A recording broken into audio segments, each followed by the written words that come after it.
Oh yeah? Yeah, תתחיל. Oh wait, so let me say. Okay, my name is Elli Wohlgelernter.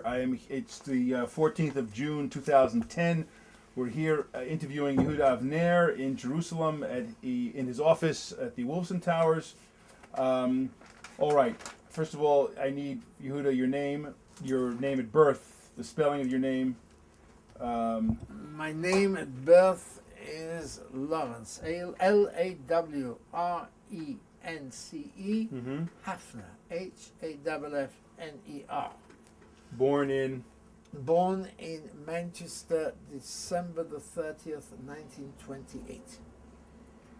And that makes you 82 at the moment. And you'll be 82 in December. I'm on my way to 82, yes. Okay. And the name of that area, the neighborhood of Manchester? Strangeways. I was born in Strangeways. That was the heart of the Jewish ghetto in Manchester. It was lower than lower class in this in terms of poverty. It was aristocracy in terms of Judaism. Because of the fact that we were. This was an immigrant Jewish community.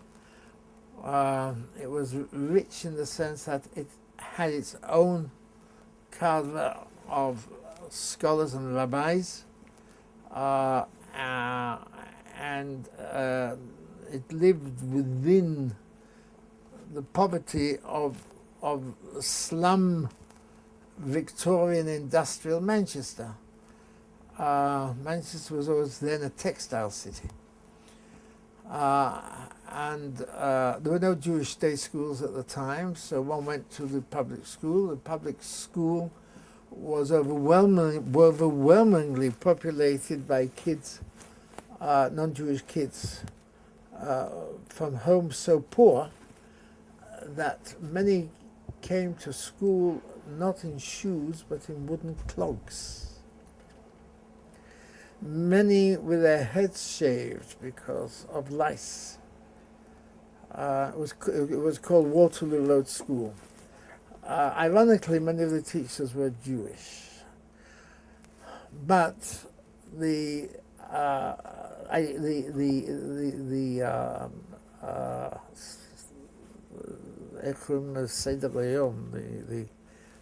curriculum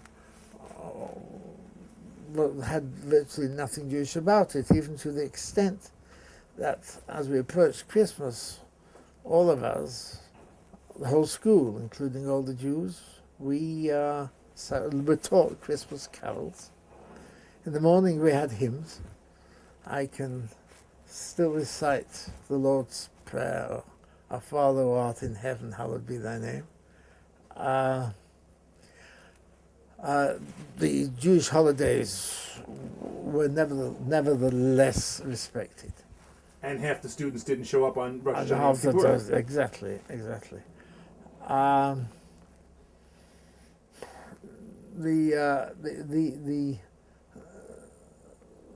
There was virtually no inside plumbing in the places where we lived. For example, my parents had a shop, a little drapery shop, selling anything from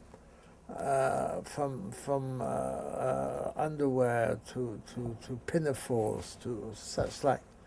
But we all lived in that and around and above that shop. And when I say all, I'm the youngest of 7. 4 girls, 3 boys. Our father, Gedalia, came from Galicia at the turn of the 20th century. My mother, Rivka, came from Romania at the turn of the 20th century. They met in Manchester. They married in 1910, I believe. And they set up a home in this little shop. It was preceded by my dad being a peddler. We 3 boys slept in one bedroom, and I think the girls had 2 bedrooms, and my parents' bedroom, of course.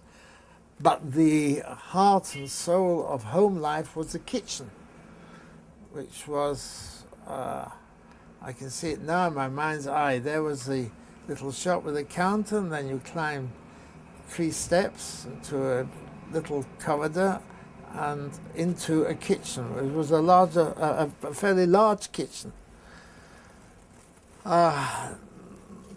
The toilet outside, no hot water, fire grate, coal. Lancashire was coal. So much coal was Lancashire that everything was black. Pollution. Nobody had ever heard of the word in those days. But Manchester was the masonry was totally black. As a matter of fact, years later when I came back to Manchester as the guest of the Lord Mayor, as the ambassador of Israel, and I could see the masonry was cinnamon color. It had all been cleaned up, and the stone was from the local stone, was a chalk stone with a cinnamon hue to it. It was amazing. But in those days, everybody coughed. It was when you went to shul on Shabbat morning, sometimes you could hardly hear the laning, the Kriyat Torah, because of the bronchial coughs from the pollution.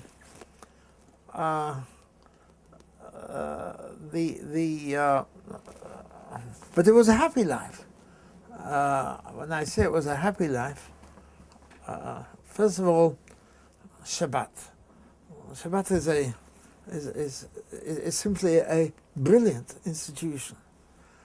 Only God could have conceived of a Shabbat, where during the week we used to watch our parents laboring away, bringing in the pennies to keep us alive. I'm talking here of the Depression years, the Great Depression years of the 30s. I can remember one Friday, vividly. I can remember my dad opening the till to count what money they had collected, earned during the week from his little shop. This was a Friday morning. I remember him slamming the till, with tears in his eyes. He didn't have enough money to make Shabbat. But when it came to Shabbat, it was a total transformation. Suddenly, in the glow of the candles, there I see my mother with a white shawl over her head, in a pose of prayer, her hands over her face, blessing the Nerot Shabbat, the Shabbat candles. And then when my father came home from shul and made kiddush, he looked grand and splendid. This was in the imagination of a child, of how unconsciously he becomes absorbed in something you can't comprehend, but which you feel so deeply. And this was the veneration of the Shabbat day. It sounds like every classic story one hears about what shtetl life was like in Europe. The only shtetl life that it's authentic I saw in Europe were the buildings, the empty buildings of Jews post-Holocaust when I would visit Eastern Europe, and I could see the ghosts of what was. But you've read the stories. I mean, this sounds exactly. Not only I read the stories, but by definition, this immigrant generation brought with them to England that lifestyle. I think the only Broadway musical that I've ever seen where one segment of it communicated this was in Fiddler on the Roof, when you see the Shabbat comes and you see this man, Tevye. You see this man Tevye who'd been slaving all week with his horse and cow, milk and so on. Comes to Shabbat, and suddenly you're looking at a prince, and this is inside. It was a prince. This is the point. So how would you describe your parents? they could, Oh no, of course. Oh, by instinct, they could understand the total authenticity no, of yes, them. but it was way. Of But- course. But you know, he's describing the teachers. How we were Also. the same teachers. And Yes. Yeah. Yes. Yes. Nachon, I need you to. What kind of people were your parents? Describe them. Oh, Besides the all hard right. workers. Okay. My dad was a very observant Jew, very open to society, general society roundabout. Basically self-educated, both in religious Jewish studies and in general studies. A mild man, not meek, but a mild man, soft-spoken, a very dry wit. He could have been crushed by the economic circumstances. He never allowed that to happen. One reason because at his side was his wife, our mother Rivka, a very strong woman, an ambitious woman in certain ways, determined to give her brood the best that she possibly could. This was the pre-university generation as far as the brood was concerned, as far as we kids were concerned. It wasn't axiomatic that you went on to higher education. But when I think today of our home, it was full of books. It was full of periodicals. And from one point on, it became full of great music. So this was the environment, and as a result, probably of my mother's drive and ambition, there came a point in the late 30s, just before the World War II began, when they graduated their business from this little shop to a little factory, making pajamas, pinafores, and the like. And then with that, we moved out of the grime of strange ways further up the road to where the air was clearer. A house, 3 stories with a garden. And I was only 4 at the time. So that's where basically I was brought up. Language at home. Language at home, English.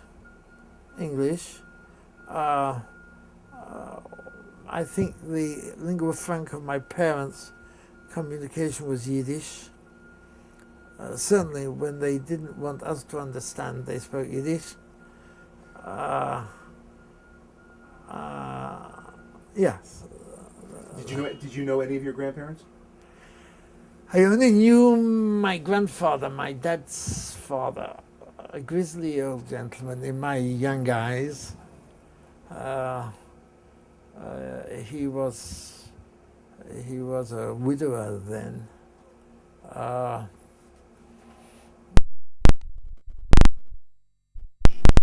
As I think of him now, he must have been a very lonely and sad man, because by the time he came to England, he was too old to absorb any of the culture and communicate.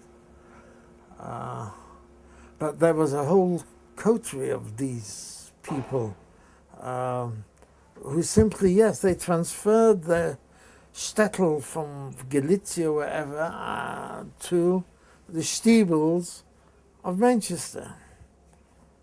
I use the word the Stiebels of Manchester deliberately because, and here I'm going to say something that might sound controversial, but I think it's sociologically interesting. That is, when one of my sisters passed away about 10 years ago, I flew from Yerushalayim to Manchester to sit shiva with the family. And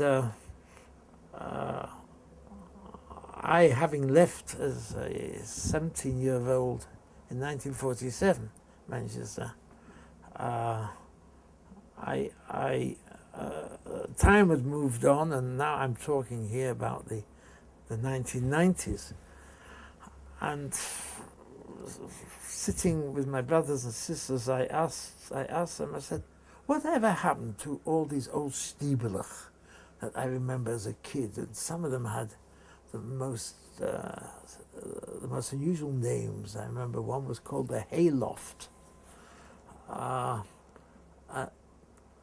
And my older brother Yitzchok, a very, very shrewd mind, brilliant mind, he said, well, if you look at it sociologically, you find as follows. Those that came from Hasidic stock, they reinvented themselves into what are now substantial shuls.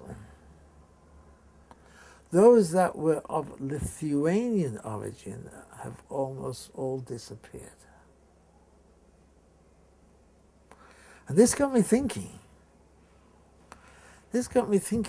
That the Lithuanian intellectual tradition to learning, as opposed to the Hasidic emotional tradition to the way of life, Jewish way of life, had its consequences, sociological consequences.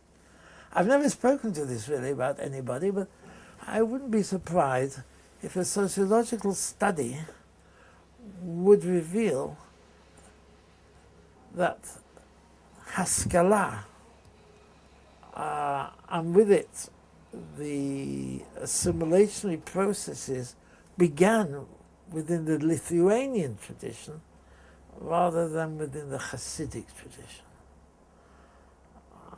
This is instinct speaking now.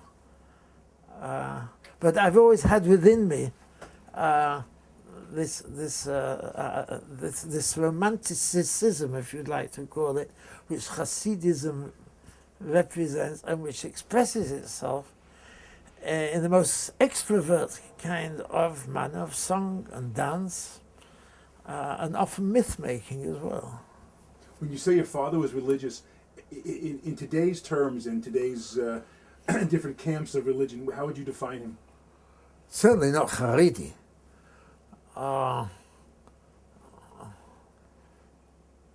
I would define him in terms of the shul that still exists and which he helped found. It's in Manchester.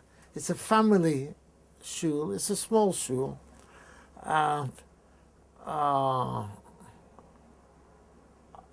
All of the congregants of that shul to this day are extremely well learned, unbearded, all of them professionals. So I think I'm expressing here the philosophy of what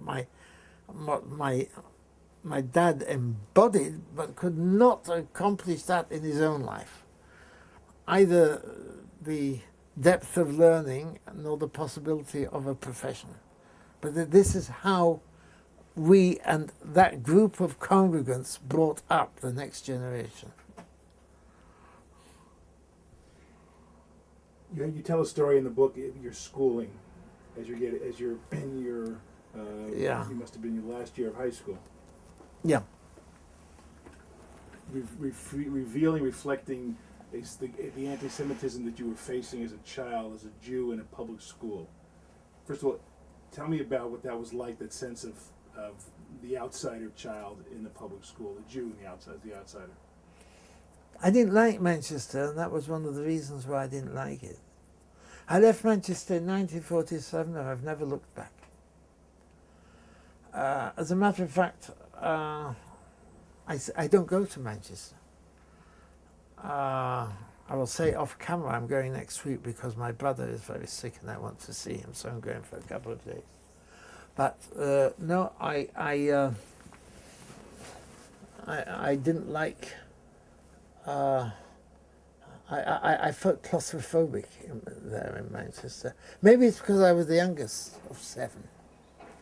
And when you're the youngest of 7 of a family that is very opinionated, bright, often raucous, it's hard sometimes to get your voice heard. And I found my escape, or if you will, my authentic inner self through music. First of all, I learned violin, I learned cello, and I was a member of a youth orchestra in Manchester. I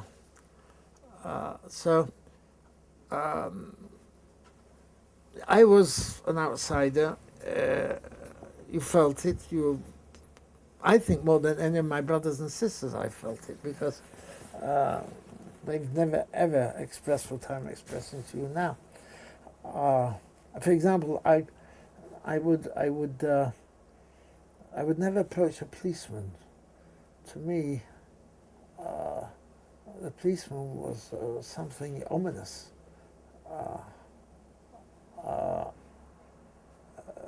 He represented goyim. Now, there were a number of euphemisms for the word goyim. One was goyim, one was yoks, one was beitzim.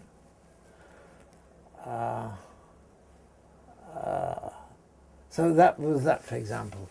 Or I still squirm when I think of when we used to go from school to the public swimming baths. What to do with your tzitzis? It was agony, getting undressed and hiding your tzitzis. Always wearing a cap. Always wearing a cap. The worst act of violence one of your schoolmates could do to you was to take off your cap and sling it away during playtime in the schoolyard. Obviously in classroom you took off your cap, you didn't wear the cap. What I did get from Manchester was music. There was a great orchestra, I think it still is, called the Halle Orchestra.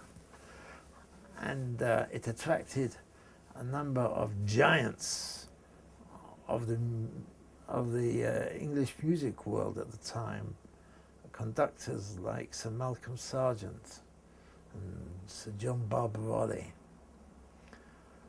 There was an amazing tradition in Manchester, among the Orthodox as well. On Boxing Day, which is the day after Christmas, December the 26th, it was a done thing to go and hear a performance of Handel's Messiah under a great conductor such as Sir Malcolm Sargent or Sir Adrian Boult. I can still remember these names there. I can still sing most of Handel's Messiah off by heart. But the fact is that Orthodox Jews went to hear Handel's Messiah. You feel free to give me a couple of lines. Of Handel's Messiah? The Hallelujah chorus, if I could get up to the high octave with my note, but I know that my people liveth. Oh, he shall glorify. Oh, he shall glorify You want me to go on? That's great. That's great. No. As a Jew, you would never wear a kippah in the streets of Manchester. No way. Of course not. No way. No way. I'll tell you something else. As a Jew here in Israel, you never wore kippah in the streets till after the 6-Day War. Fact. It was, should I explain this a little bit? As I say, I was 17 when I came, and first thing you want to do is to become an Israeli, and you thrust yourself into both socially and culturally and lifestyle and everything Israeli. But the religious youngsters of those days had, in my view, a certain inferiority complex. Why? Because all the national heroes belonged to them, to the other side, to the seculars. They were the chalutzim, the real pioneers, they were the war leaders, they were the cultural icons. We had virtually nobody until the 6-Day War. And so what we used to wear then was either a beret in the street or a cap, a grey cap, a peak cap, a grey peak cap. Came the 6-Day War, and with it, this new cadre of chalutzim, of pioneers. I'm not being political now. I'm simply stating the passion of the time. Was led by the religious. Which was led by the religious Zionists. And which was supported by some of the giants of the secular camp, such as Yigal Allon, for example, or Arik Sharon.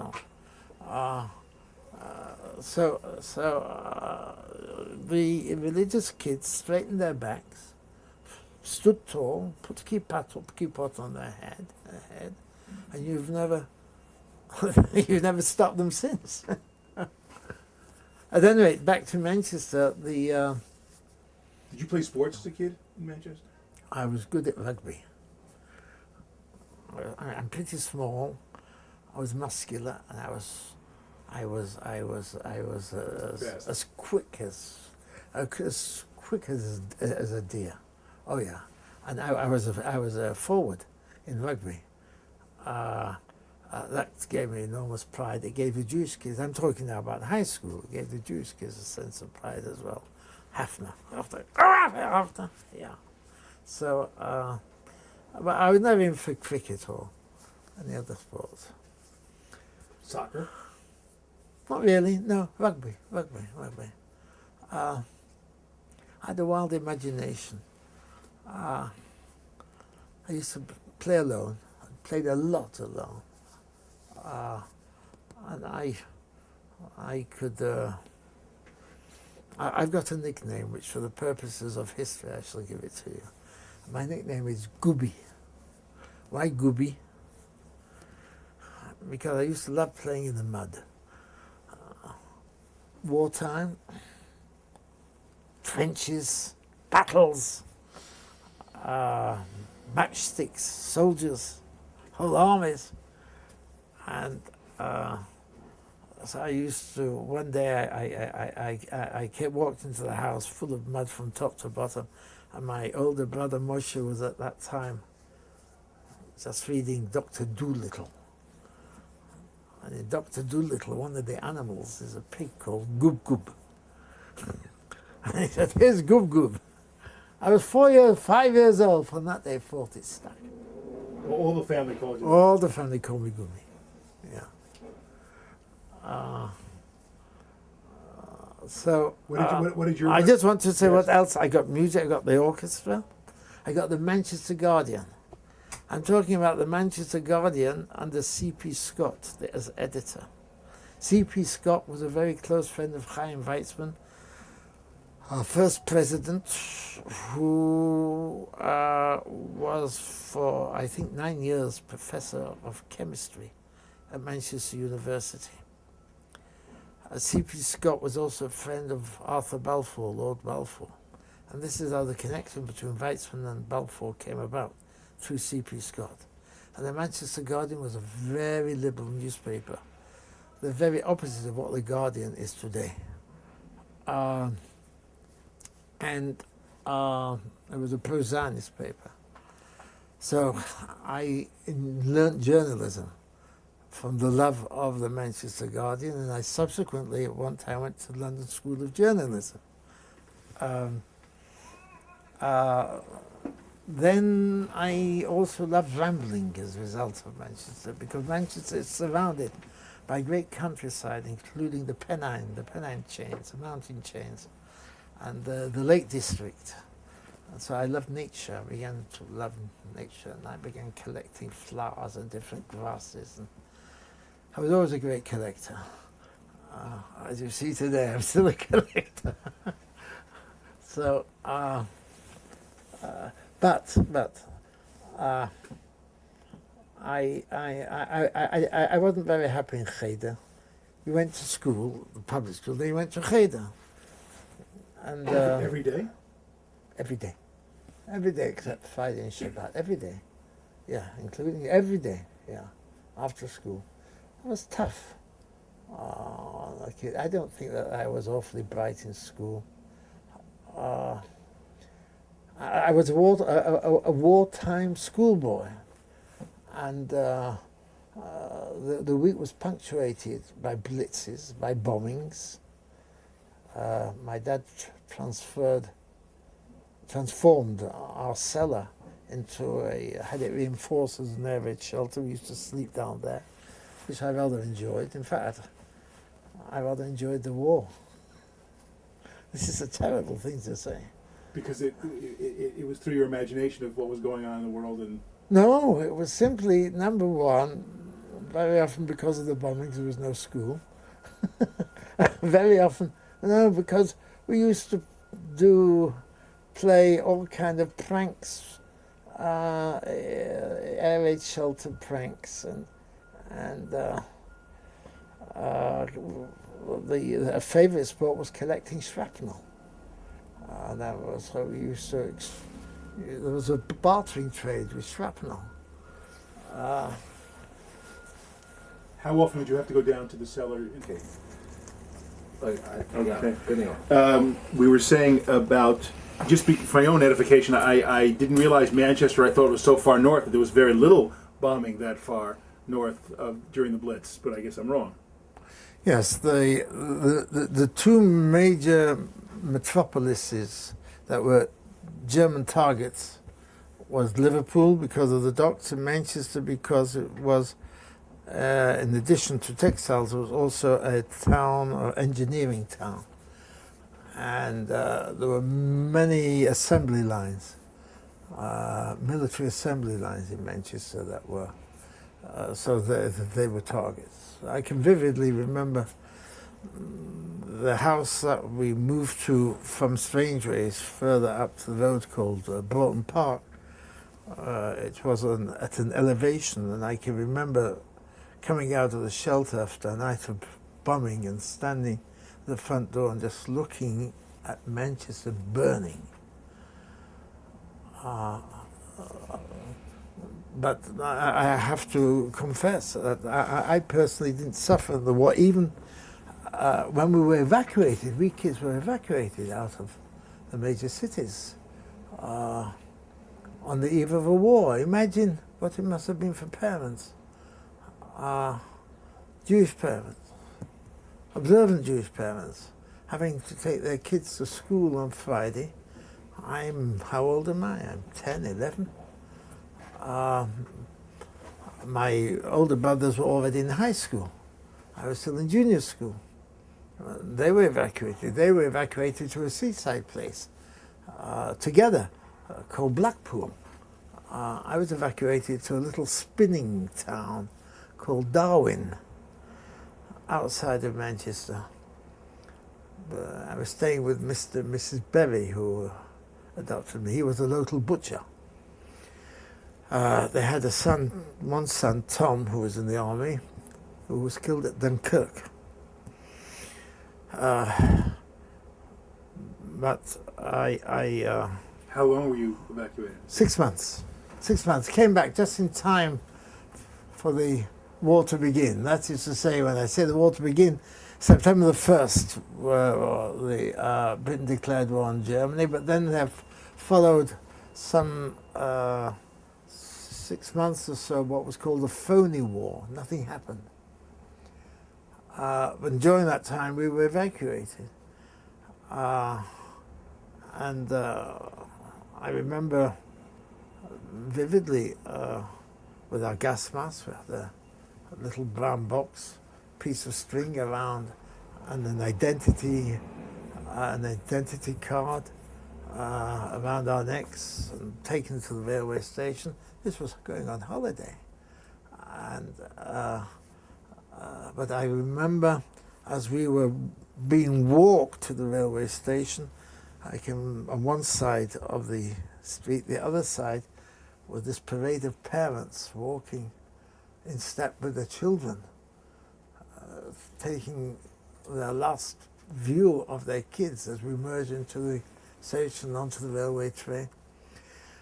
And my coming to the Berries, this couple, and I telling them I'm not allowed to eat meat. And so they gave me instead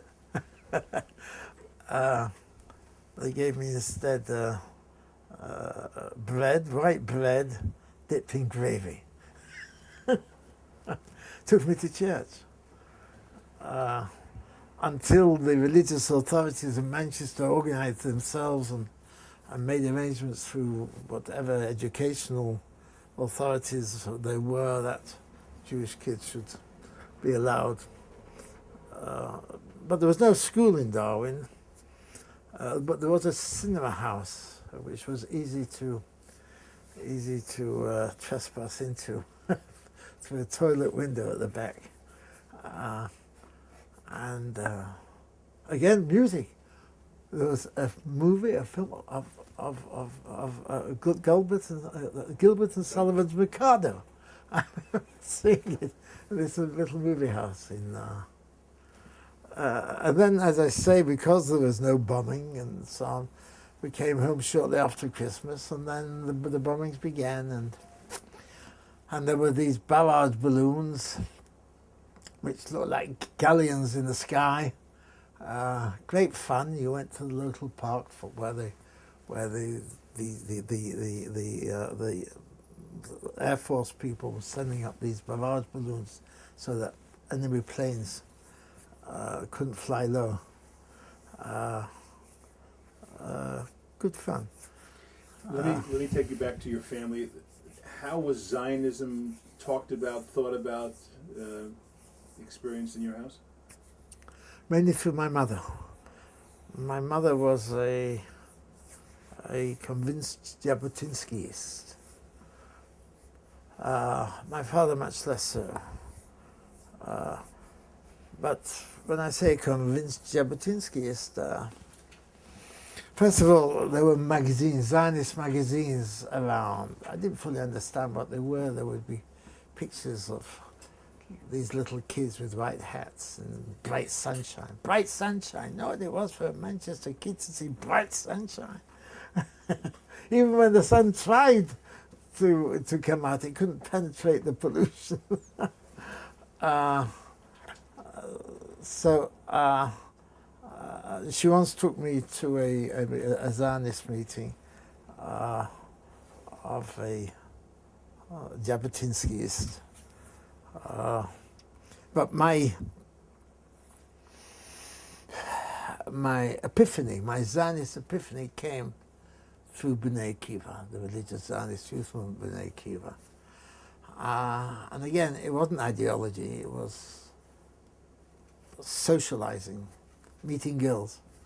It was a mixed movement, religious. And we started our own Shabbat Minyan in the youth center. So from a very early age, when I say very early age, that's 15, 16, we learned how to conduct our own services. קביעת התורה, and שליח ציבור, and I became enthused by the B'nai Akiva idea. I became enthused by the B'nai Akiva idea because I was looking for the new Orthodox Jew. Zionism speaks about creating a new Jew. My imagination was seized by the notion of the new Orthodox Jew. He would be like the secular new Jew in every way, except that he could be able to open up a Chumash or Gemara and learn. And so there was an expression I once read, and I imbibed it. The peasant scholar soldier, or peasant scholar defender was the word. Peasant scholar defender. Peasant working the land, scholar Torah, defender defending what we were building. I belong to the generation, if you think about it, I'm speaking to a guy who's almost 82. So think, when I am 15, 16 years of age, 17 years of age, I belong to the generation who's still imbibing the tail end of the classic Zionist philosophers and founding fathers, whether it was Herzl or Nordau or Pinsker or Hess, or the notion of normalization. That was the central theme of everything. We were an abnormal people because we are a people without a land. Bring land and people together again, we will become normal. How did, in Auto-Emancipation, Hess writes about the idea of a people without a land is like a body, like a soul without a body. A soul without a body are ghosts. People are frightened of ghosts. And herein lies the essence of anti-Semitism. Bring land and people together again, we become a normal people within the family of nations. I have since learnt, after decades in the Israel Foreign Service representing Israel, that is all baloney. We are still an abnormal people in an abnormal land, a land and people that have come together and which, as of themselves, have reignited anti-Semitism within the family of nations in an unprecedented fashion. This is not to say that I'm not a fierce Zionist. I believe that Zionism has succeeded in the sense that it has given us auto-emancipation. We have emancipated ourselves within our own country. We have that.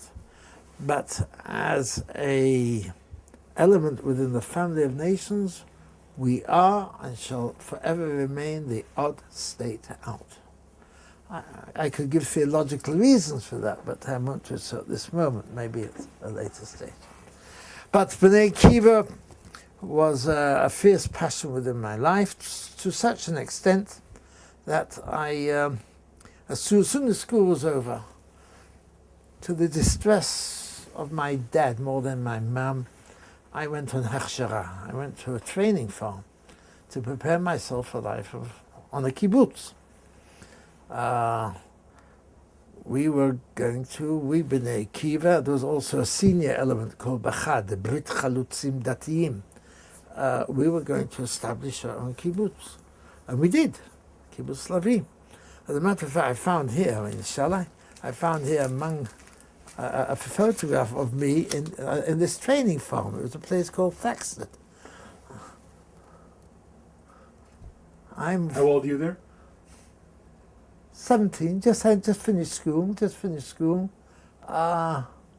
This is an English farm that this Bachad organization took over. And that's what we did.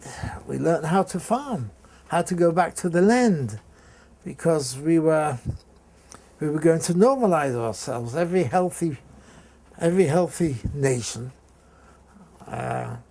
begins with attachment to the land. The famous pyramid theory. You've got your base consists of those who produce. I'm talking in notions of production in those days, which was first of all back to the land and produce and become part of the land. So that was my ideal. I can remember walking down Berry New Road one day, which was in the heart of this Jewish ghetto, and seeing a JNF post on the wall of a larger-than-life chalutz, pioneer, carrying a massive rock, clearing the land. And I would stare at that, and I thought, that's what I want to be. When it came to it, and I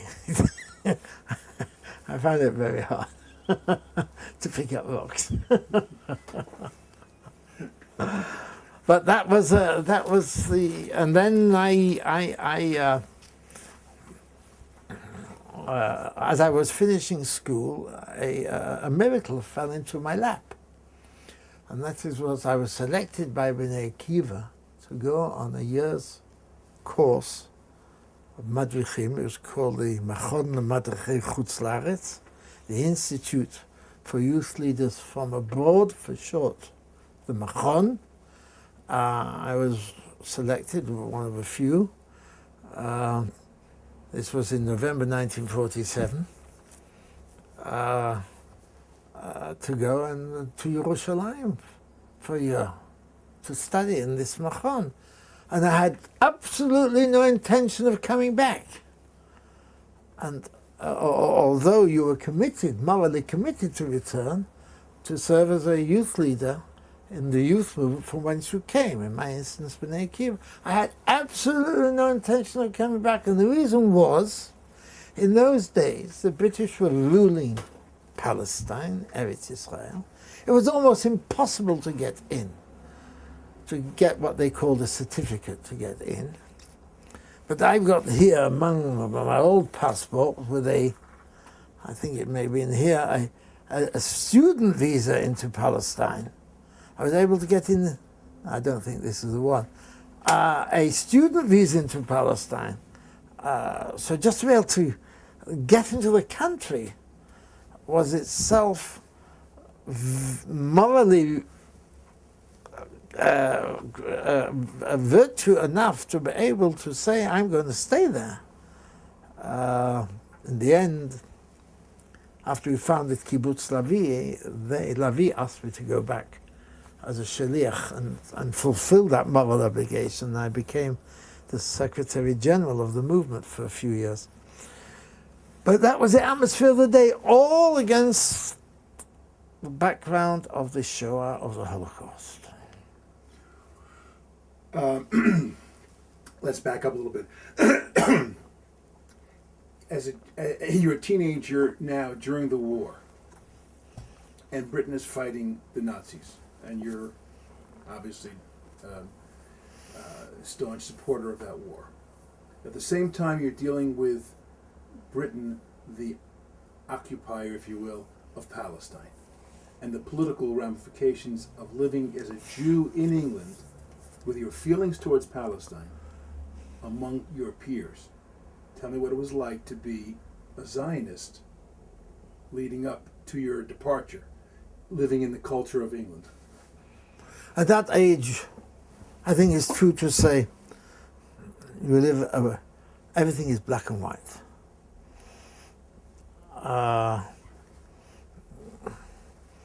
On the one hand, we're rooting for England. It was black and white in terms of the pristine justice of the Allies against the utter evil of the Axis, Germany and Japan.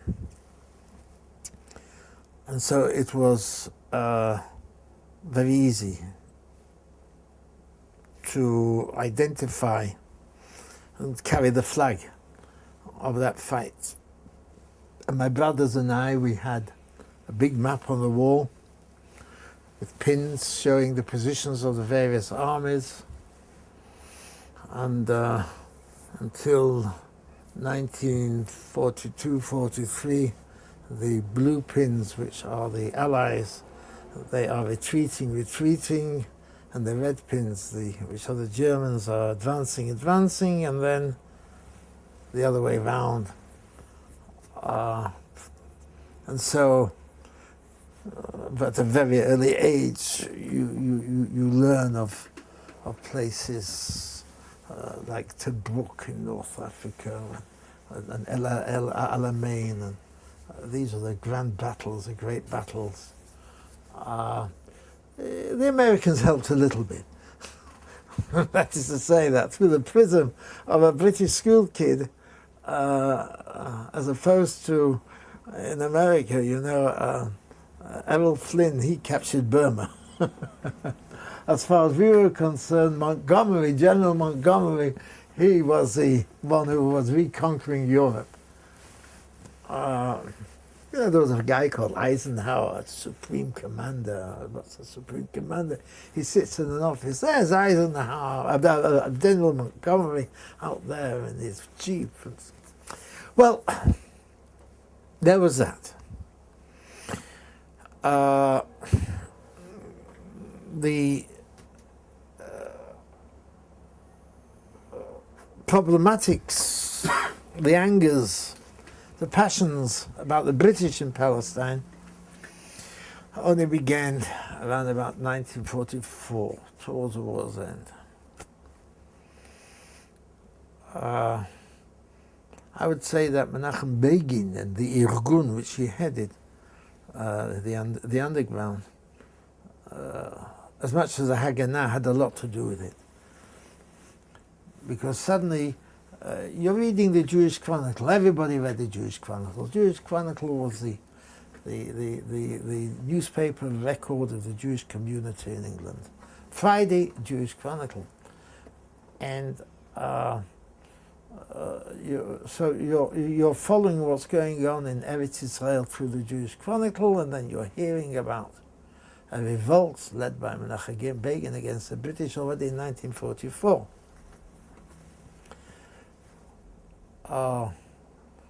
This aroused the ire, I would think, of most of Anglo-Jewry, which sided with the establishment in Eretz, the Yishuv, Ha-Yishuv, Ben Gurion, and the Haganah. And of course, in those days, Haganah and the Irgun were loggerheads.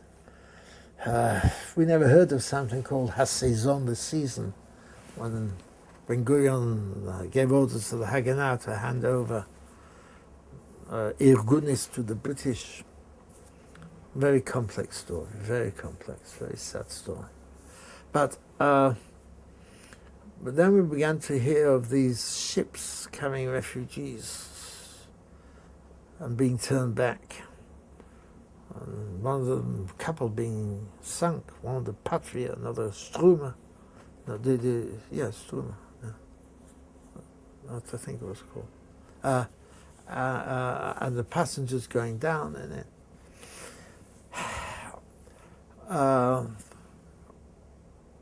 This was Winston Churchill. It was a government of national unity with Labour under Clement Attlee.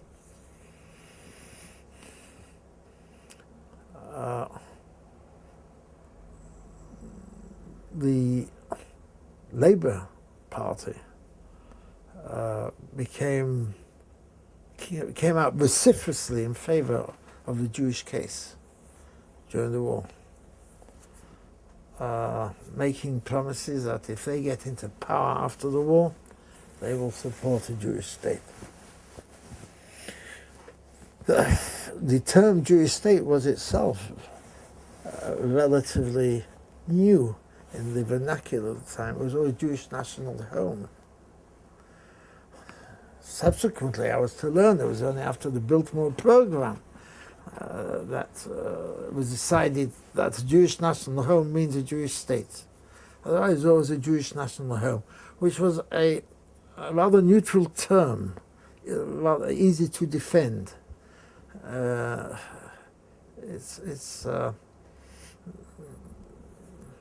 There's no connotation to it as if we are going to have to go to war against the Arabs.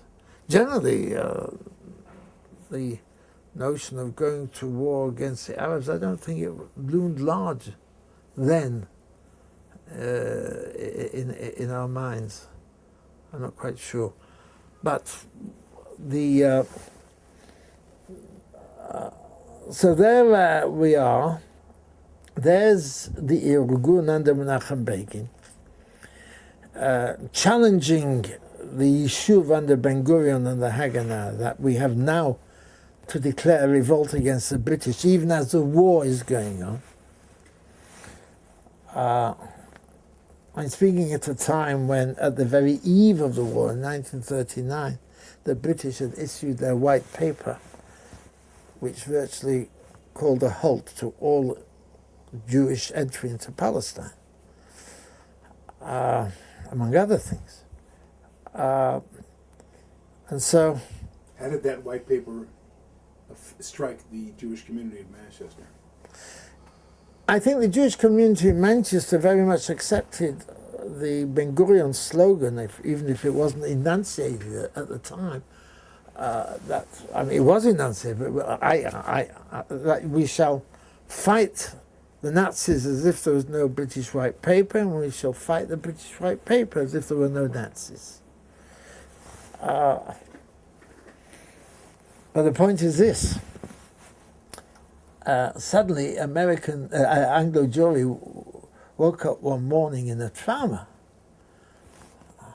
when Menachem Begin ordered the hanging of 2 British sergeants in retaliation for the hanging by the British of Irgun members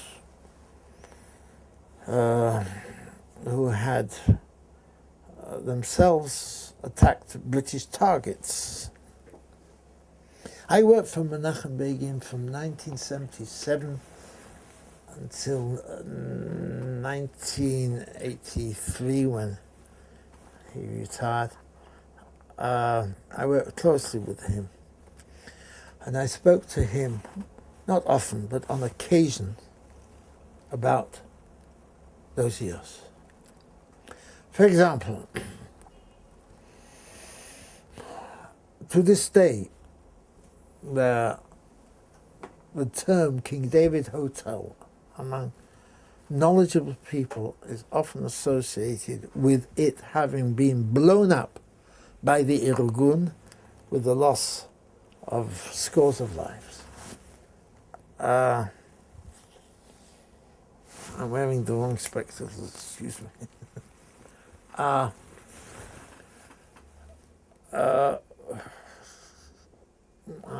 once asked Begin outright about that. And he said to me that, he explained to me what I knew, that the King David Hotel was virtually the headquarters, military and civil headquarters of the British administration in Palestine. And that prior warning had been given to evacuate the hotel because it's going to be, the southern wing was going to be blown up. That's where their headquarters were stationed. And the hotel was not evacuated for whatever reason.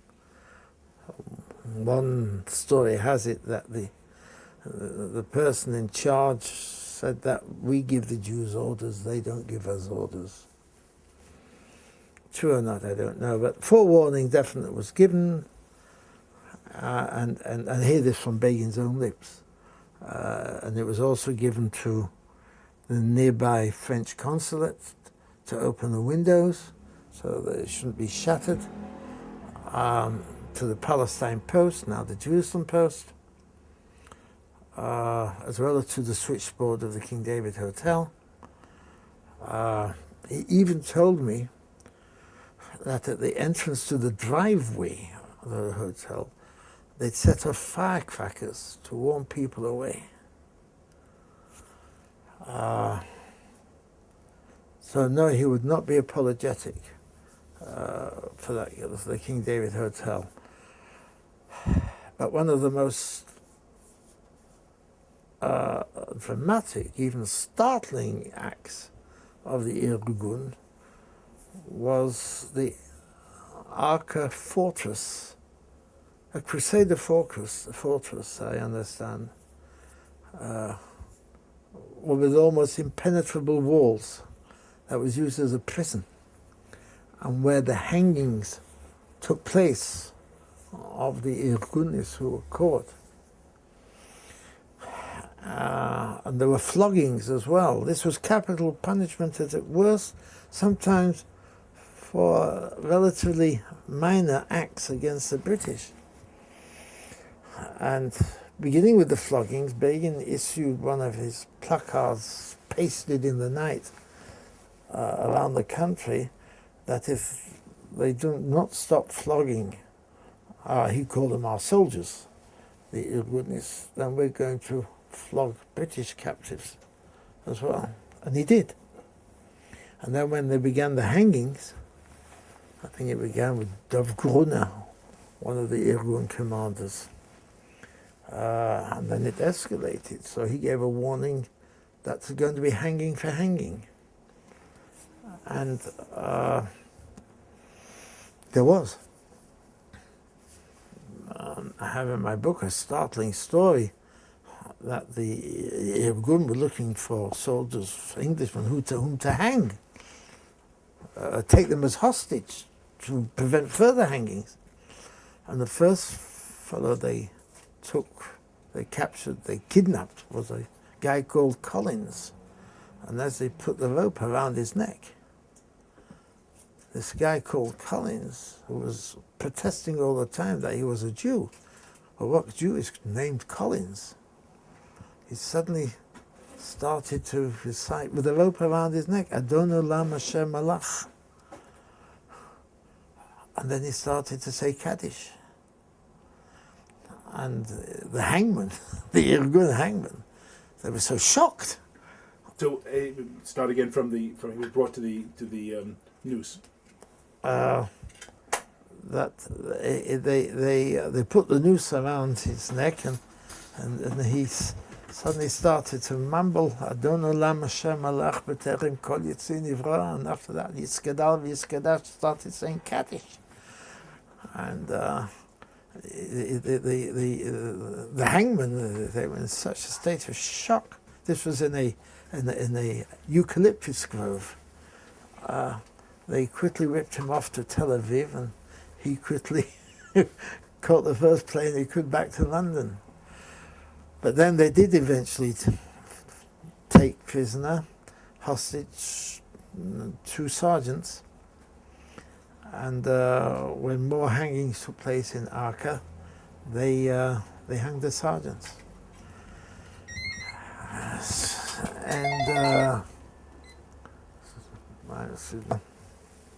And I'm a schoolboy now. I'm my last year in school, and I come to school.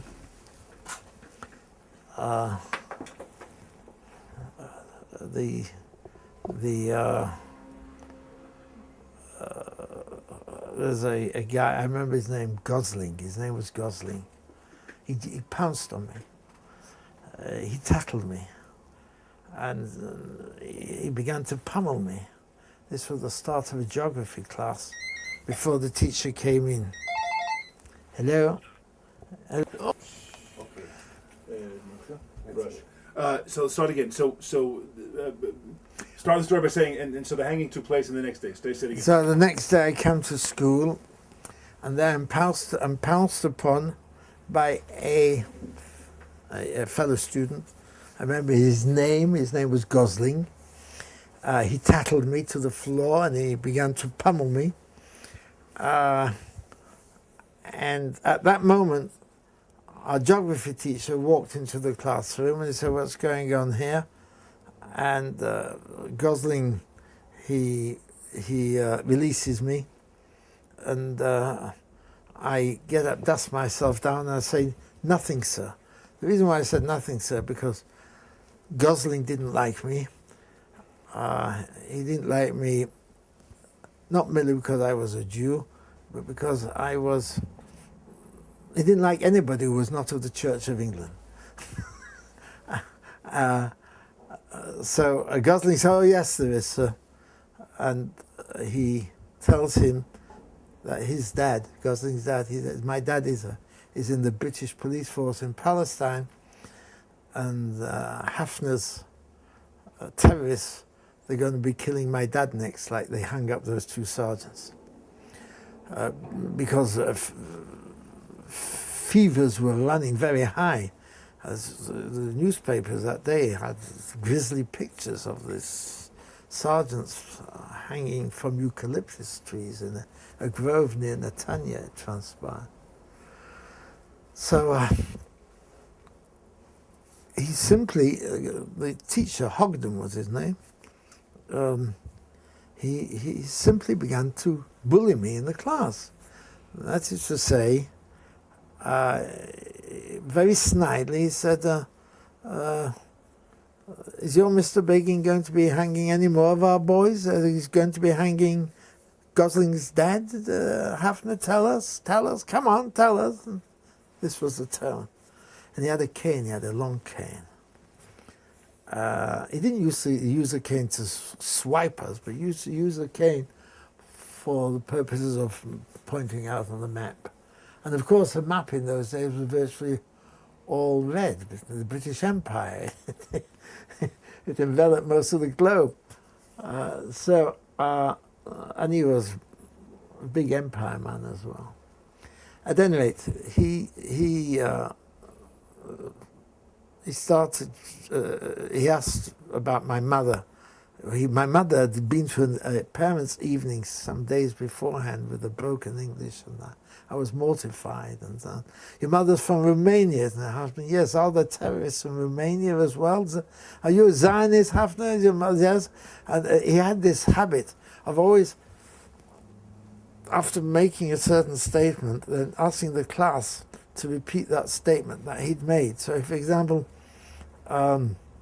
he would say, "Are you a Zionist, Hafner? What do you think Hafner is, boys?" And they would say, "Zionist, sir." And are there terrorists in Romania, Zionist terrorists from Romania as well? "What do you say, boys? Are there Zionists?"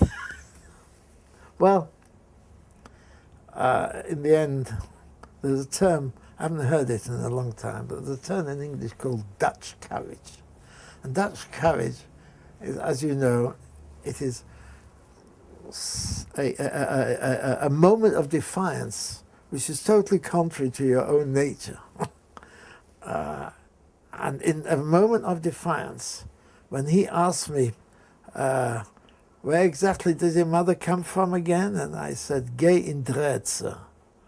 That was Dutch courage. He said, "What?" I said, "Gay in Dretse." He said, "Show us on the map." So I pointed to the Carpathian Mountains. I had no idea where mother came from.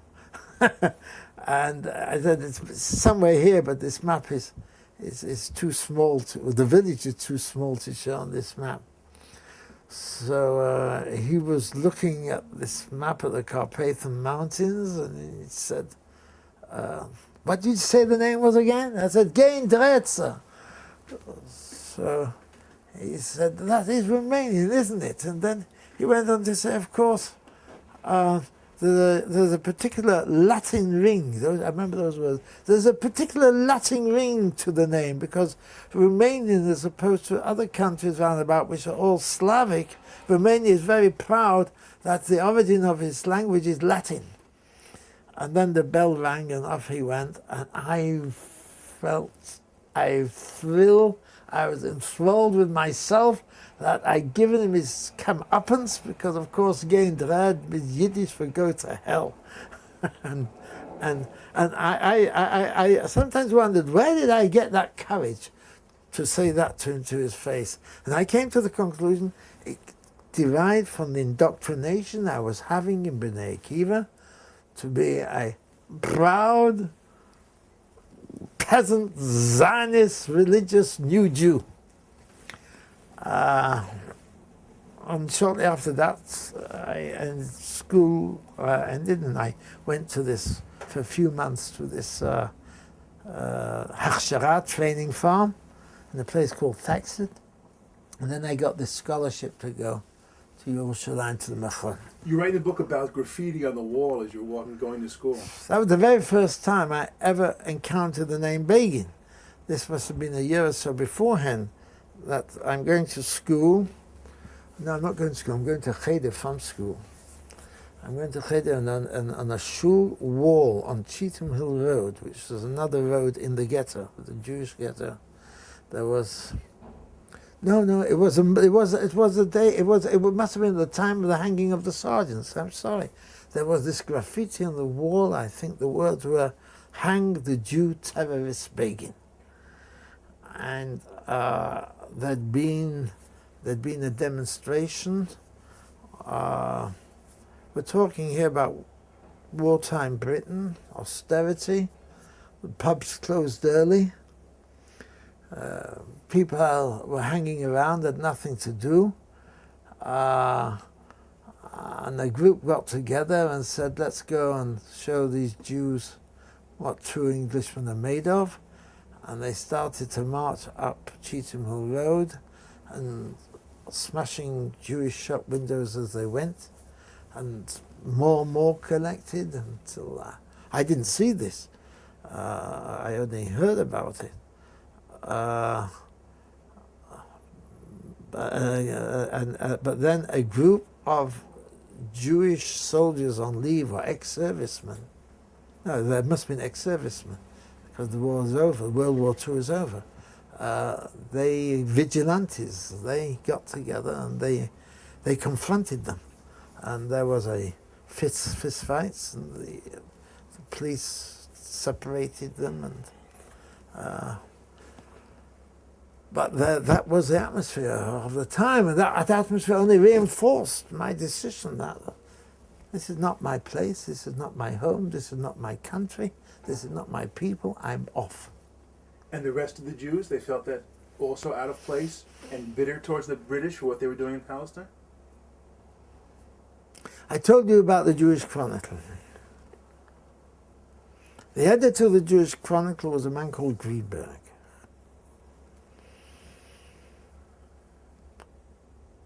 And he was sacked. He was asked to resign because he was so pro-Begin that he was embarrassing the Jewish establishment. And there was even questions in Parliament about it. And he was forced to resign. And I told you earlier that my mother once took me to a Zionist pro-Begin meeting. He was a speaker. This I only discovered in my research for my book, The Prime Ministers. And I found the actual pamphlet of his speech at that meeting, which was manifestly anti-British and pro-Begin. But no, the Jewish establishment of the day, that's what Anglo Jewry has always been distinctive in its low-key public posture. I've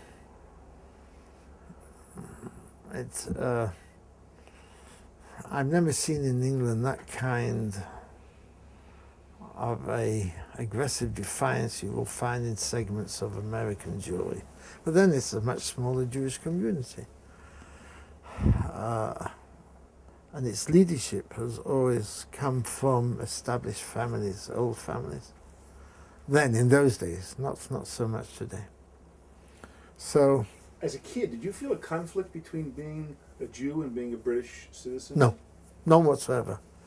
I felt being a Jew, period. How did you relate I never felt English, although my older brother, he was in the British Army.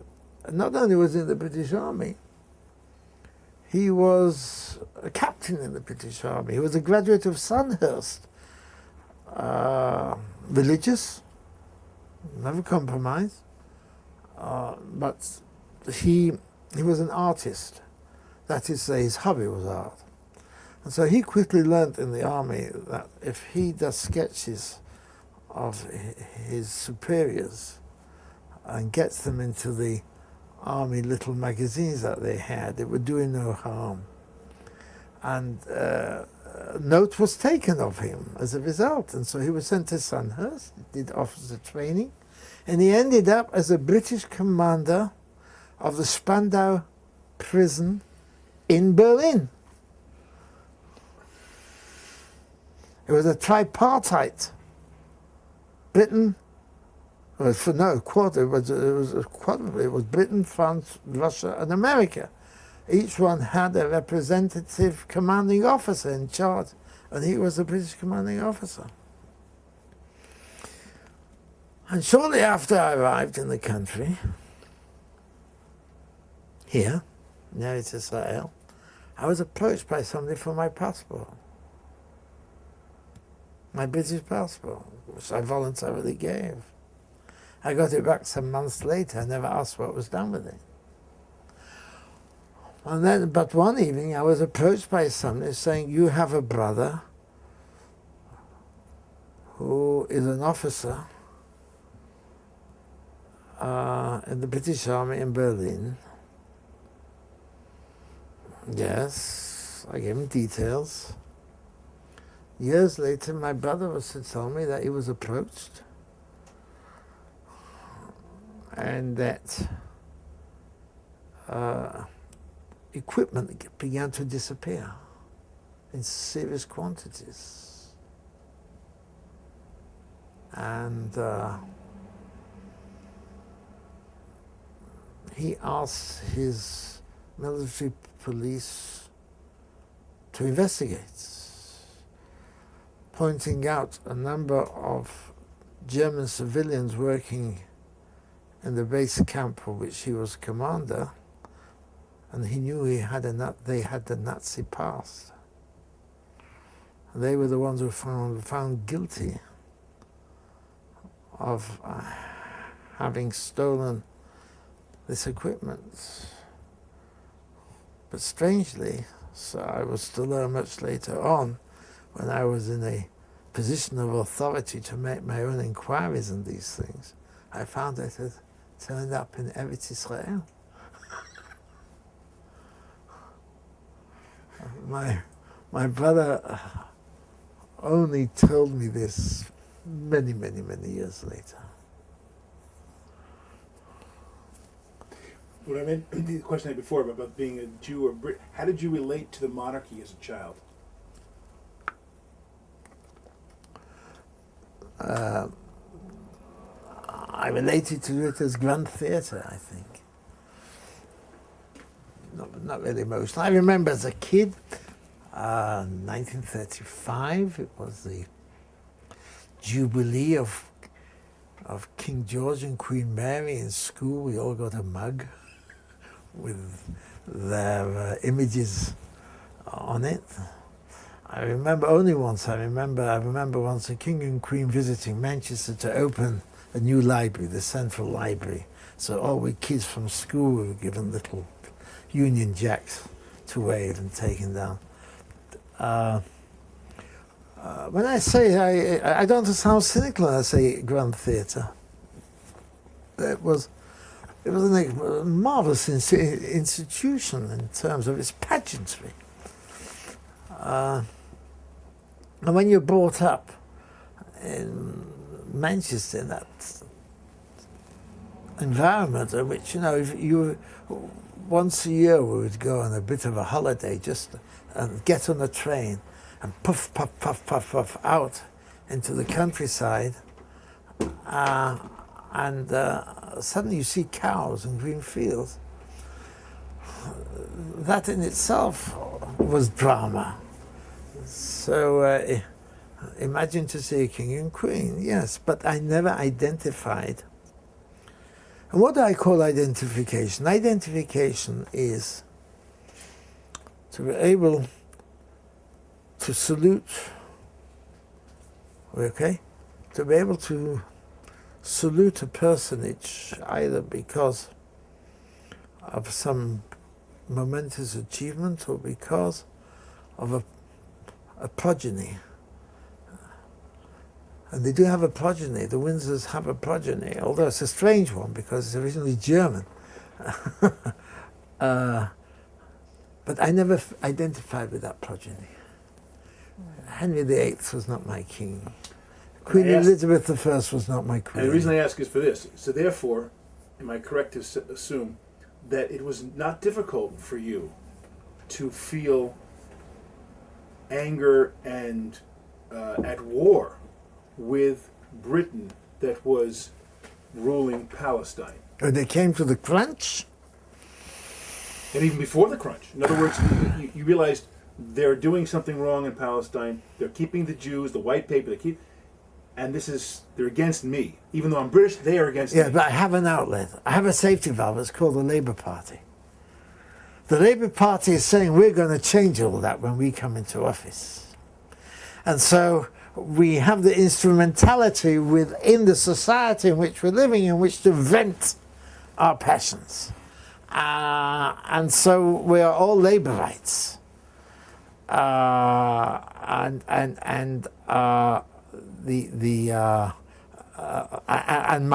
B'nai Akiva education is indoctrinating me with socialism because our future is going to be kibbutz. And so the papers I would read, the periodicals I would read, was not the Times, but the New Statesman and Nation, edited by a guy called Kingsley Martin, who was one of the socialist ideologues of the labour movement.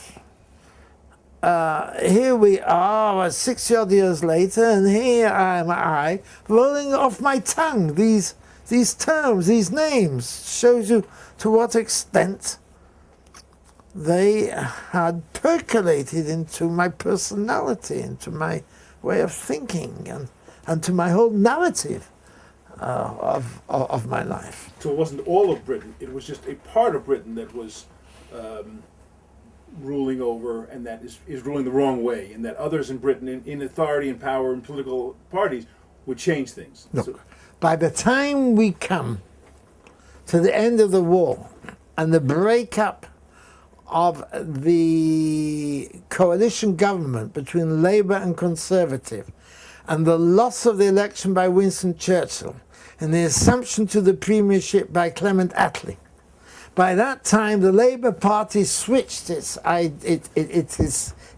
position on Palestine from pro-Zionism to anti-Zionism. And Ernest Bevin is now the foreign minister. And he becomes the bête noire of us all. And he is an anti-Semite. And he is the one who says, in response to the pressures that the Jewish community is putting to allow the DPs to get into Eretz Yisrael, and he is the one who is saying the Jews are always trying to push to the front of the queue because Europe was swirling with refugees. He enters into Jewish history as a villain, that name Ernest Bevin. So now, yes, we're angry. I am angry, and I want to get over there and join in the good fight. The good fight against the British,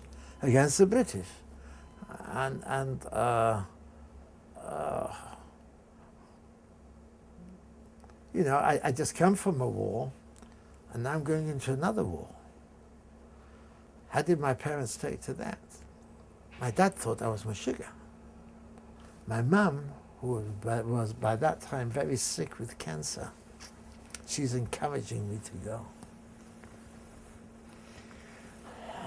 And as a matter of fact, she passes away just 3 weeks after I arrived in Jerusalem. And it is, I've got it recorded here. This is my diary of the day. It's all here in the word for word of my feelings.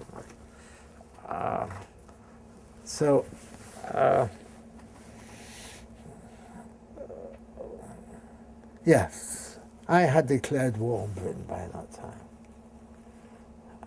And it's never ever left me, really, in the sense that I had the extraordinary experience of some, 30 odd years later, going back as Israel's ambassador to Britain.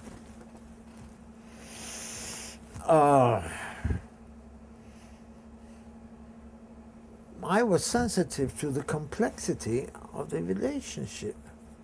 I was certainly old enough, and I hopefully sophisticated enough, to know that we have to work around this in order to create a policy of intimate friendship, in which in many ways we did. Margaret Thatcher was the Prime Minister, and she was a good friend of Israel. But I vividly remember the very first time that Begin, as Prime Minister, visited London and called upon Mrs. Thatcher at number 10 Downing Street. The press at the other side of the street, opposite the front door of 10 Downing Street. I remember one calling out, "Mr. Begin, what do you say about those who still call you a terrorist and that you're not welcome in this country?" To which Begin crossed the road, and in that inimitable,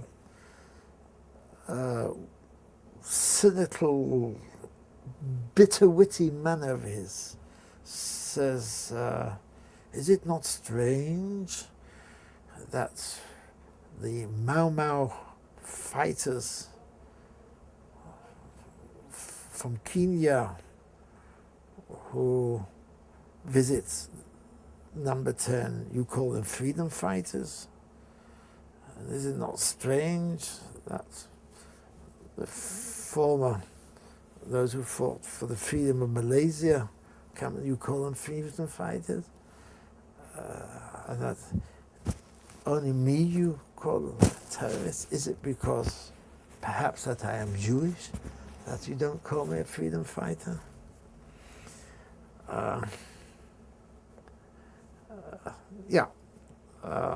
I met, when I was there, I met a fellow who I met a number of people who I invited to the embassy, former British policemen in Palestine. They had an association. They're now a dying breed. But no, I had them over the embassy, and we talked about this and that and so forth. As a matter of fact, needless to say, after the war began, 1947-48, and the siege of Jerusalem, and I'm kind of formally registered with the Haganah, but I've had no training.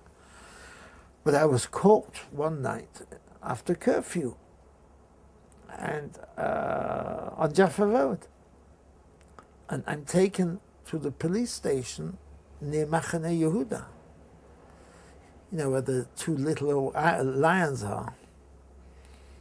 And who interrogates me? A former classmate of mine, from the same class as Gosling. His name was Andrews. And my nickname in school was Taffy. Hafner, Haffy, Taffy. Taffy is a Welsh name, actually. So, "Hey, Taffy, what the hell are you doing here?" And I say, "Andy." Andrews was Andy. He was a second lieutenant. He said, "Get the hell out of here." So these are the... Yes, all right. We'll call a halt today to this, and we'll pick it up where it's part 2 of the interview with Yehuda Avner the next time. Thank you.